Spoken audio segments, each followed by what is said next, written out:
بسم اللہ الرحمن الرحیم۔ السلام علیکم۔ داستان کربلا۔ سید الشہداء حضرت امام حسین رضی اللہ تعالی عنہ 5 شعبان 4 ہجری کو مدینے میں پیدا ہوئے۔ حضور صلی اللہ علیہ وآلہ وسلم نے آپ کا نام حسین اور شبیر رکھا۔ آپ کی کنیت ابو عبداللہ اور سبط رسول اللہ ہے۔ آپ کو بھی آپ کے بڑے بھائی امام حسن کی طرح جنتی نوجوانوں کا سردار بنایا گیا۔ آپ کو اپنے ان دونوں نواسوں سے بے انتہا محبت تھی۔ آپ انہیں اپنے گلدستے کہتے تھے۔ حدیث مبارکہ میں ارشاد ہوا کہ جس نے ان دونوں امام حسین رضی اللہ تعالیٰ عنہ اور امام حسن رضی اللہ تعالیٰ عنہ سے محبت کی، اس نے مجھ سے محبت کی، اور جس نے ان سے عداوت کی، اس نے مجھ سے عداوت کی۔ آپ رضی اللہ تعالیٰ عنہ کی ولادت کے ساتھ ہی آپ کی شہادت کی خبر بھی حضور پرنور صلی اللہ علیہ وآلہ وسلم کو مل چکی تھی۔ آپ کے فرزند حسین زمین طف میں شہید کیے جائیں گے، اور یہ اس مقتل کی خاک ہے جہاں وہ شہید کیے جائیں گے۔ طف کوفہ کے قریب ایک مقام کا نام ہے جسے کربلا کہتے ہیں۔ اس طرح سب کو معلوم ہو گیا کہ آپ کا مشہد کربلا ہے۔ حضرت امام حسین بڑے ہوتے گئے، جذبہ جانثاری میں روز افزوں اضافہ ہوتا گیا۔ یہ شہادت کا ہی کمال ہے کہ ایسا اعلان ہوا کہ اپنے پرائے سب ایک جان ہو گئے۔ حق کا طالب مولا کی رضا کے آگے سر تسلیم خم کیے ہوئے ہے۔ کبھی وحشت و پریشانی اس کے قریب بھی نہیں آئی، کبھی اس نے مصیبت سے خلاصی کی دعا بھی نہیں کی، اور انتظار کی ساعتیں شوق سے گزارتا رہا۔ یزید بہت تندخو، فاسق، فاجر، شرابی، بدکار، ظالم، بے ادب، گستاخ اور بے دین تھا۔ اس نے تخت پر بیٹھتے ہی اطراف کے ممالک میں اپنی بیعت کے لیے مکتوب روانہ کیے۔ مدینہ منورہ کا عامل جب بیعت کے لیے حضرت امام حسین کی خدمت میں حاضر ہوا تو آپ نے اس کے فسق و ظلم کی بنا پر بیعت سے انکار کر دیا۔ آپ نے اپنی جان کو خطرے میں ڈال دیا اور بیعت سے انکار کیا، اور اسی شب آپ کو مدینہ سے مکہ منتقل ہونا پڑا۔ یہ واقعہ 4 شعبان 60 ہجری کا ہے۔ مدینہ طیبہ سے ہجرت کرنا آپ کے لیے نہایت ہی غم کا باعث تھا۔ یزید کی بیعت صرف اہل شام نے جہاں وہ تخت نشینتا کی۔ اہل کوفہ حضرت امام حسین کو اپنے ہاں آنے کے لیے درخواستیں بھیج رہے تھے، لیکن حضرت امام حسین نے صاف انکار کر دیا۔ یزید کی تخت نشینی کے بعد اہل عراق کی تمام جماعتوں نے متفق ہو کر اپنی نیاز مندی، عقیدت اور اخلاص کا اظہار کرتے ہوئے آپ پر اپنے جان و مال قربان کرنے کی تمنا کی، اور تمام فرقوں کی طرف سے تقریباً 150 کے قریب درخواستیں آپ کی خدمت اقدس میں پہنچیں۔ آپ کب تک اخماس برتتے؟ آخرکار آپ نے اپنے چچا زاد بھائی مسلم بن عقیل کو کوفے کے حالات جاننے کے لیے روانہ کیا، اور کوفیوں کو لکھا کہ آپ لوگوں کی درخواست پر مسلم بن عقیل کو بھیج رہا ہوں۔ ان کی نصرت و حمایت تم پر فرض ہے۔ اس سفر میں مسلم بن عقیل کے دونوں عمر فرزند محمد اور ابراہیم بھی ان کے ہمراہ کوفہ پہنچے۔ حضرت مسلم بن عقیل نے مختار بن عبید کے گھر قیام کیا۔ کوفیوں نے نہایت جوش و خروش اور محبت کا اظہار کیا، اور تقریباً 12,000 لوگوں نے آپ کے دست مبارک پر حضرت امام حسین کی بیعت کی۔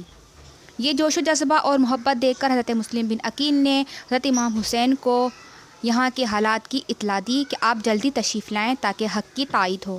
ان دنوں حکومت شام کی جانب سے نعمان بن بشیر کوفے کے گورنر تھے۔ اس معاملے میں انہوں نے کسی قسم کی دست اندازی نہ کی۔ یزید حضرمی اور عمارہ بن ولید بن عقبہ نے یزید کو خبر دی کہ حضرت مسلم بن عقیل تشریف لائے ہیں، اور اہل کوفہ کے ہزارہ آدمی ان کے ہاتھ پر بیعت کر چکے ہیں، اور نعمان بن بشیر نے ابھی تک ان کے خلاف کوئی کارروائی نہیں کی۔ یزید نے یہ اطلاع پاتے ہی نعمان بن بشیر کو معزول کیا اور عبداللہ بن زیاد کو کوفہ روانہ کیا۔ عبداللہ بن زیاد بہت مکار تھا۔ وہ اپنی فوج کے ساتھ بصرہ سے روانہ ہوا۔ اس نے قادسیہ میں اپنی فوج کو چھوڑا اور خود حجازیوں کا لباس پہن کر مغرب اور عشاء کے درمیان اس راستے سے کوفہ میں داخل ہوا جس راستے سے حجازی کوفے میں داخل ہوتے تھے۔ اس مکاری سے اس کا مقصد یہ تھا کہ اس وقت اہل کوفہ بہت جوش میں ہیں، اور کوفے میں اس طریقے سے داخل ہونا چاہیے کہ وہ پہچان نہ سکیں، اور یہی کچھ ہوا۔ جب وہ کوفے میں داخل ہوا تو لوگوں نے یہی سمجھا کہ حضرت امام حسین کوفے میں تشریف لے آئے ہیں۔ شب کی تاریکی میں لوگ نعرہ ہائے مستانہ بلند کرتے ہوئے اور مرحبا کہتے ہوئے اس کے گرد جمع ہو گئے۔ یہ مردود چلتا تو رہا، لیکن مصلحت سے خاموشی اختیار کیے رہا کہ اس کا فریب نہ کھل جائے۔ لیکن جب وہ دارالامارہ یعنی گورنمنٹ ہاؤس میں داخل ہوا تو اس وقت لوگوں پر یہ حقیقت کھلی رات گزرنے کے بعد ابن زیاد نے صبح تمام اہل کوفہ کو جمع کیا اور یزید کی مخالفت سے انہیں ڈرایا، دھمکایا اور اس طرح مسلم بن عقیل کی جماعت کو منتشر کر دیا۔ حضرت مسلم بن عقیل نے ہانی بن عروہ کے مکان میں اقامت فرمائی۔ ابن زیاد نے محمد بن اشعث کو ایک دستہ فوج بھیج کر ہانی بن عروہ کو قید کروا لیا اور کوفے کے عمائدین کو بھی قلعہ بند کرا دیا۔ حضرت مسلم بن عقیل نے یہ خبر سنی تو اپنے متوسلین کو بلایا۔ 40,000 کے قریب لوگ آپ کے گرد جمع ہو گئے اور قصر شاہی کا احاطہ کر لیا۔ اگر حضرت اسی وقت حکم دے دیتے تو اس وقت قلعہ فتح ہو جاتا، کیونکہ کوفیوں کی بدعہدی ابن زیاد کی فریب کاری اور یزید کی عداوت ثابت ہو چکی تھی۔ پھر بھی آپ نے لشکر کو حملے کا حکم نہ دیا کہ مسلمانوں کی خون ریزی نہ ہو سکے اور گفتگو سے صلح کی کوئی صورت نکل آئے۔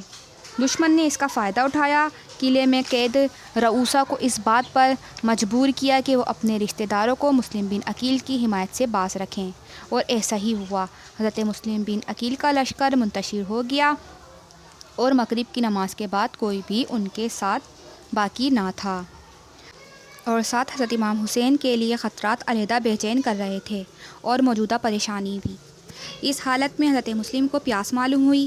ایک گھر کے سامنے نظر پڑی جہاں طوع نامی ایک عورت موجود تھی۔ اس سے پانی مانگا۔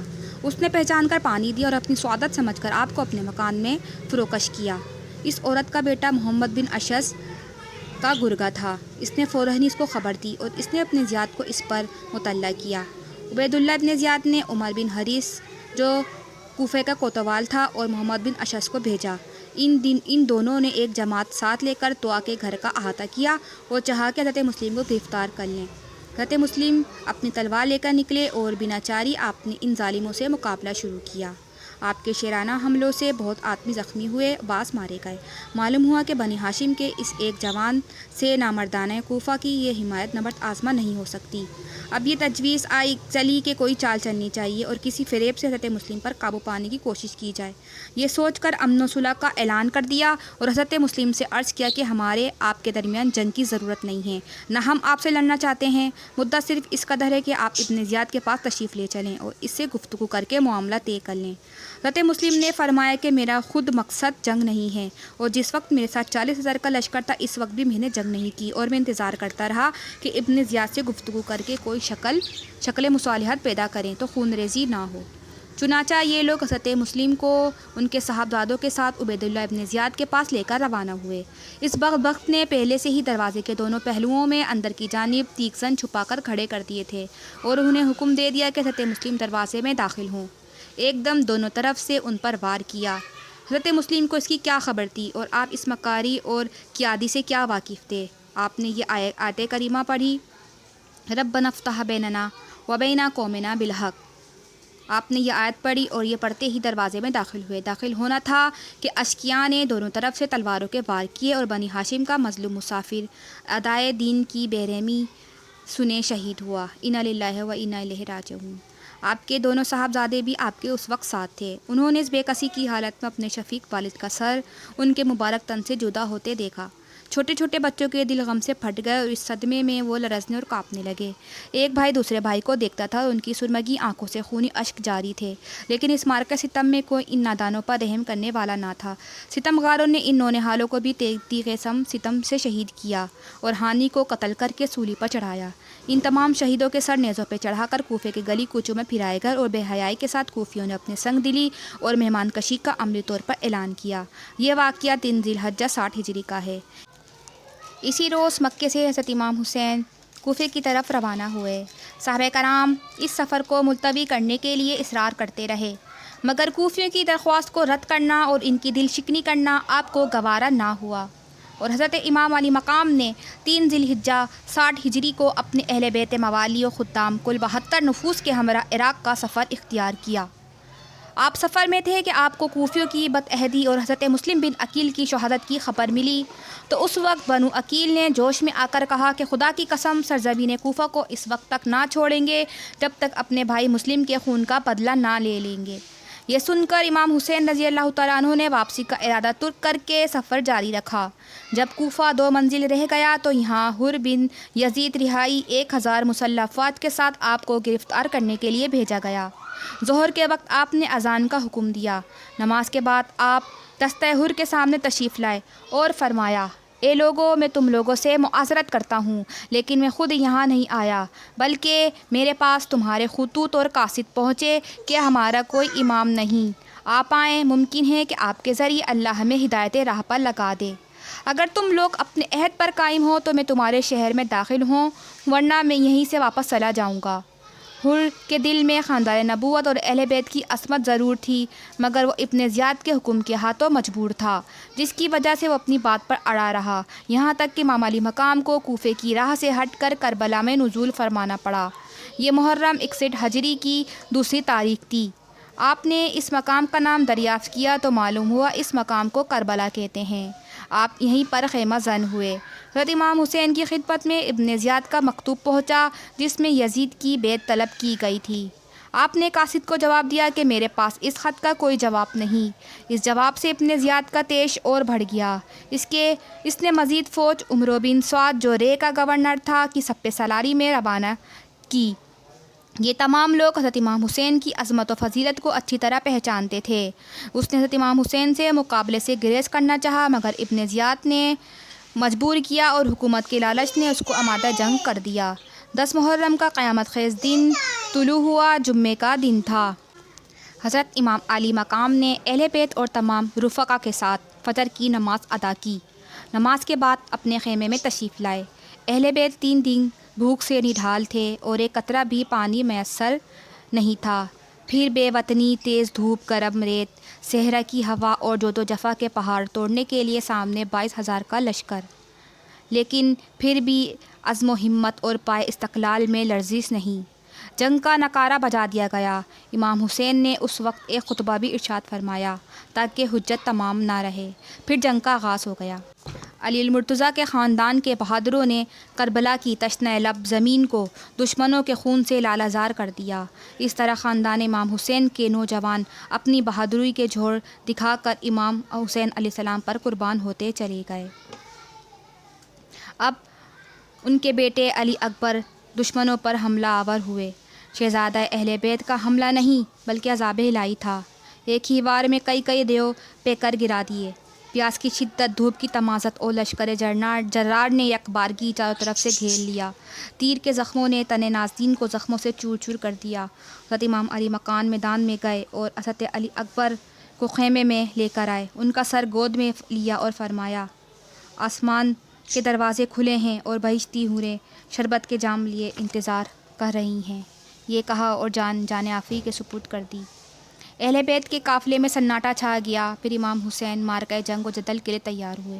امامہ رسول خدا سر پر باندھا، مصری قبا پہنی، امیر حمزہ کی سپر پشت پہ رکھی، حیدر کرار کی تلوار حمائل کی اور گھوڑے پر سوار ہوئے۔ رضا الہی پر صابر و شاکر سب کو سپرد خدا کر کے میدان کی طرف رخ کیا۔ ایک بار پھر التمام حجت کیا مگر بے سود۔ ایک مقابل آیا، امام کے تیغ خون آشام نے سب کا کام تمام کر دیا۔ زمین کربلا کوفہ کے بہادروں اور حلب شکنوں کے خون سے سیراب ہو گئی۔ لاشوں کے انبار لگ گئے، لشکر میں شور مچ گیا۔